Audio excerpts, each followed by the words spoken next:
friends, welcome back to my channel, or if you're new here, my name is Elle. I do mostly bookish videos, but sometimes other stuff too. I just wanted to say a really big thank you to anyone who commented on my last video or who sent me a tweet on Twitter wishing me a speedy recovery or just wishing me well with my wisdom teeth extraction procedure. Today, Friday, it is 1 week since I had the procedure done, so I decided I would do a little story time with you all. Let you know how my experience went, how the procedure went, how the recovery has been, because I have been through it. It's been rough. I feel like this was a real life case scenario of Murphy's Law, where anything that can go wrong will go wrong.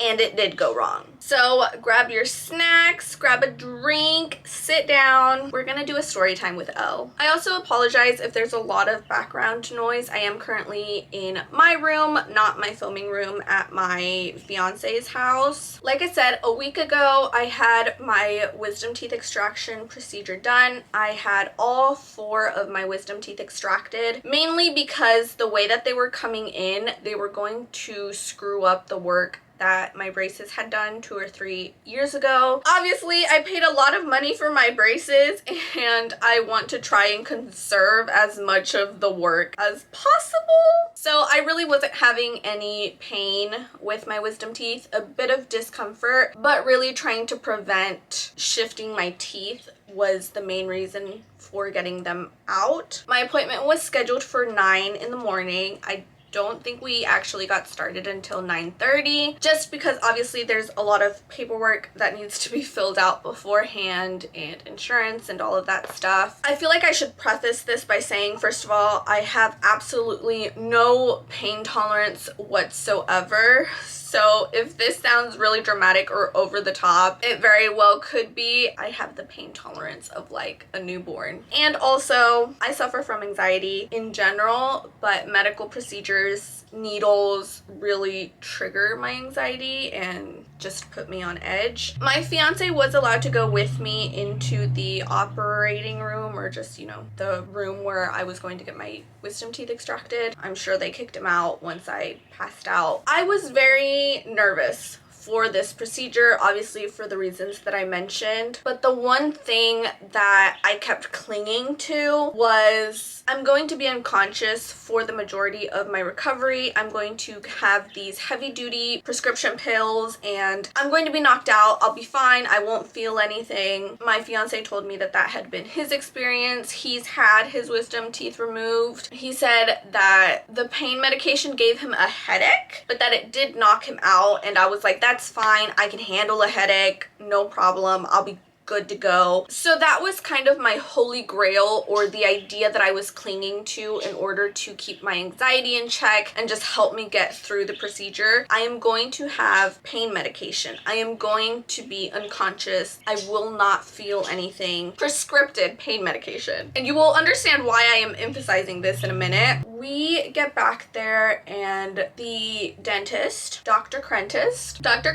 is explaining my x-rays, explaining the position of my wisdom teeth, explaining the risks of nerve damage or whatever, you know, just everything that they need to explain to you for legal reasons, I'm assuming. And then he gets to the post-surgery directions and he tells me that I am going to have to take Tylenol and Advil every 3 hours, rotating between them, and my brain short-circuited at this point because the word that I was expecting to come out of his mouth was hydrocodone. So when he said Advil and Tylenol, my anxiety just took over. I wasn't even talking to Dr. Crentist. I was looking at my fiance. I was scrambling for words. Like, you told me I was going to get hydrocodone. What is going on? The dentist explained that there have been studies done that show that hydrocodone is actually not the best at managing pain. Advil and Tylenol taken every 3 hours is actually better than hydrocodone. The US is currently in an opioid crisis, and Indiana especially has been hit hard by the opioid crisis. And like right now, as a calm, reasonable person, I understand that. I understand his reasoning. But in that moment, when my anxiety had taken over, he was ruining my life. Like, he hated me. He wanted me to die, basically. and that's why he wasn't prescribing the hydrocodone. I started crying. I started shaking. My entire body is shaking. My fiance is trying to comfort me, trying to explain to the dentist that I was expecting hydrocodone. The dentist is telling me that I don't need it, that Tylenol and Advil will do a much better job. I'm not listening to anyone. I am just in my head freaking out. So that was my headspace at that moment. And then the nurse comes in and tells me we're going to get ready to put in the IV, which involves needles, which also triggers my anxiety, and I become even more panicked. I'm breathing hard. My hands are clammy. The room is absolutely freezing, but I can feel myself sweating. It was just such an ordeal. And the nurse is trying to calm me down and comfort me, telling me that the needle, I won't even feel it, that the dentist does a really great job, you know, in one go they get it in, that I'm going to be fine. Obviously, I'm just not listening to anyone. Like, none of these words are making a difference. The dentist goes, rubs an alcohol solution on my arm, obviously just to disinfect, puts in the needle. I cry even harder because my arm is stinging, and I hear the dentist and the nurse sound not comforting. Turns out they couldn't find a vein. I think he tried it twice in the crook of my elbow. Couldn't find a vein. So they moved to the backs of my hand. On my right hand, he tried this, I think 2 or 3 times. Couldn't find a vein. I'm in pain. The needle keeps stabbing me. It hurts. It is so painful. They moved to my left hand. I think he tried it twice on this hand. He was able to get it on the second jab, but I am just an absolute mess. As you can see, the back of my left hand is yellow, green. It started off really, really blue, turned to like a purple red color, and now it's finally fading into this yellow green. This is the back of my right hand.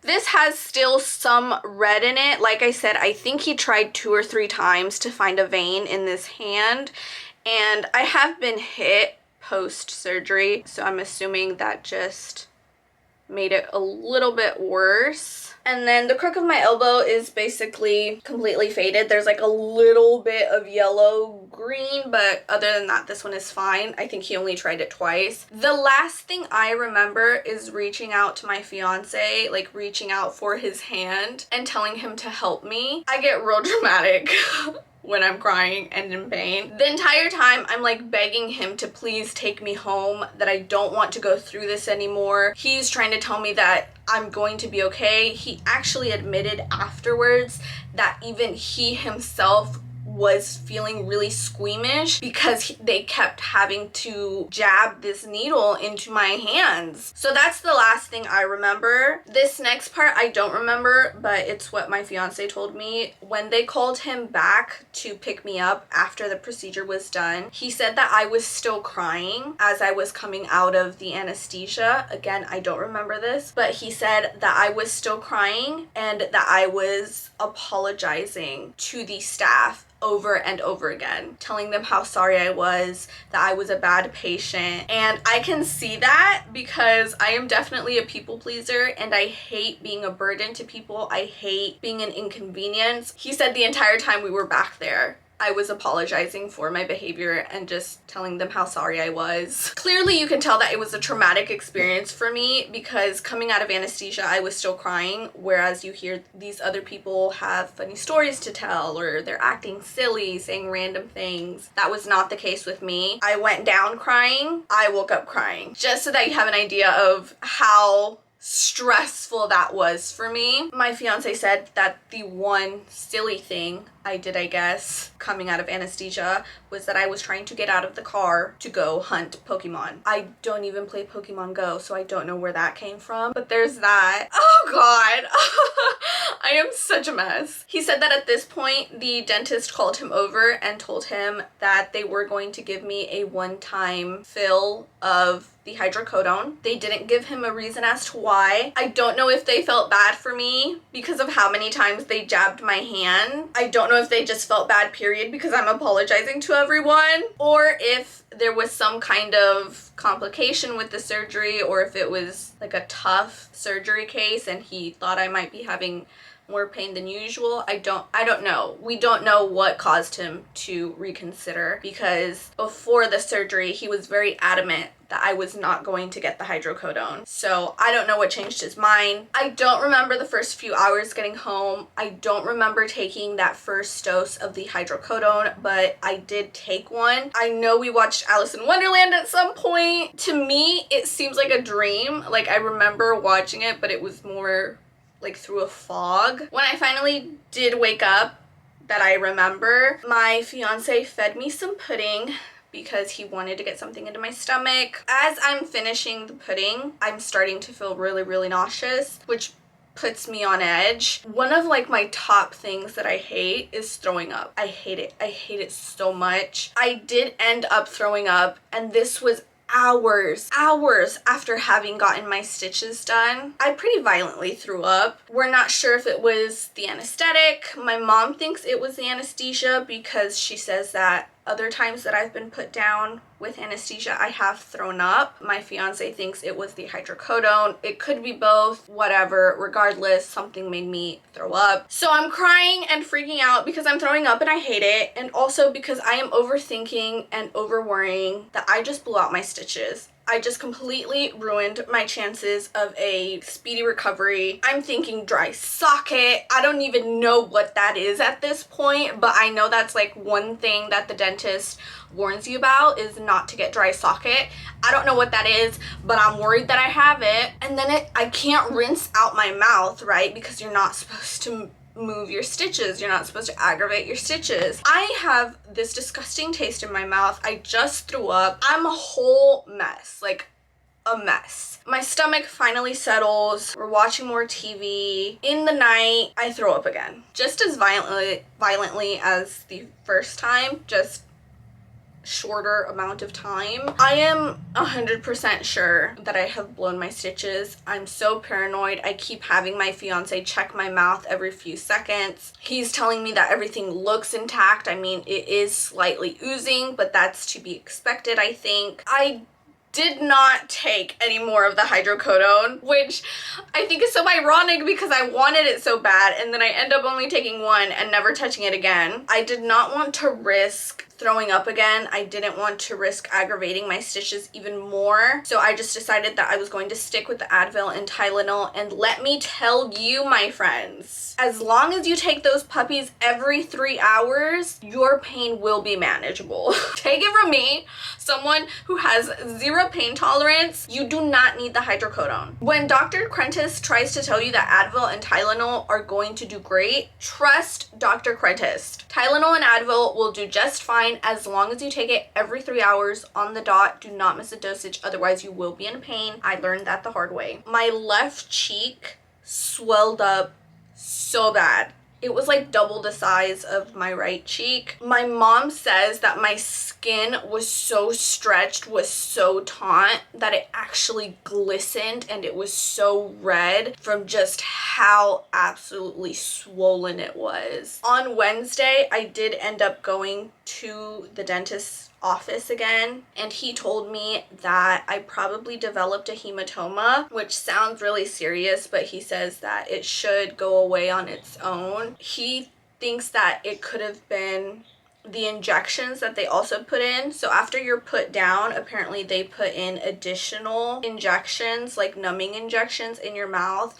and he says that when that was injected, it might have like popped a vein or something, so some blood was pooling out. Again, it sounds really serious, but according to Dr. Crentis, I'm not dying. He also thinks that when I threw up the first day, that could have also just like forced more blood into the area. That's why I'm experiencing a lot more pain on my left side, why it swelled up so much more. But like I said, according to him, everything is fine. Other than that, it's been, I feel like, an average recovery. I've been in a lot of pain. I am so sick and tired of mushy food, soups. I can't with the soups anymore. As you can see, I have yellow-green bruising on the sides of my mouth, which is not pretty. I don't have any face makeup on. I have some eye makeup, but otherwise I have no makeup on my face. I am still swollen. I am still not back to 100% normal. My right side, I would say I don't have a lot of pain. It's mostly just soreness. I do still have a lot of pain in my left side. I do think I'm going to go in for another checkup in another week. I'm having some issues again with the top side of my mouth where I feel it's not completely stitched in. I don't know. I'm a worrier. I'm an overthinker. So I just want Dr. Crentis to take a look at that and tell me that it is still healing nicely. But yeah, that has been my recovery. It truly was like a suckish first 3 days. Like those first 3 days were absolute hell. I am a side sleeper and obviously I cannot be sleeping on these cheeks. So that was really uncomfortable. I had a lot of sleepless nights. Obviously, when you're sleeping, you're not taking the pain medication every three hours, or at least I wasn't. So I would wake up in so much pain, and then I would have to wait for like my first morning dose to kick in and cover up the pain. I still am not brave enough to venture into tougher foods. I've mostly been sticking to pasta, soups. I had pancakes yesterday, which is like the most sturdy, I guess, like sturdiest of foods that I've tried. I had some pancakes. That was great. It tasted heavenly after having nothing but pasta and soups. But I'm still not brave enough to try anything else. Like I said, I'm having some issues up here. Also have to give a huge shout out to my fiance. He has been an angel for like the first 5 days, did not leave my side, made sure I was okay, just really held me. I mean, trigger warning, we gonna get into some gross things. If you don't like gross vomit related things, wait or fast forward until my hands are down. But this man, when I threw up that second time in the night, I had just taken my Advil dosage. Like I had just swallowed the pills when I threw up, and this man actually looked through the vomit in order to see if he could tell whether or not I threw up the medication, because he didn't want me to miss a dosage. He has truly been just like amazing throughout this entire procedure. So fiance, when you watch this, thank you so much. I appreciate it, all your hard work. But that's really been my wisdom teeth extraction story. Like I said, anything that could have gone wrong, I feel like did go wrong. Leave me a comment down below. Have you gotten your wisdom teeth out? Was it as traumatic and as painful as my experience was? Like, is this the norm? Is this what happens? Or did you have much smoother sailings? Don't worry, I won't be jealous. That's really it to this video. I'm doing okay, guys. It's been a rough road, but we're getting there. My name is Elle. I need to go ice my cheeks, and I'll see you in next time's video.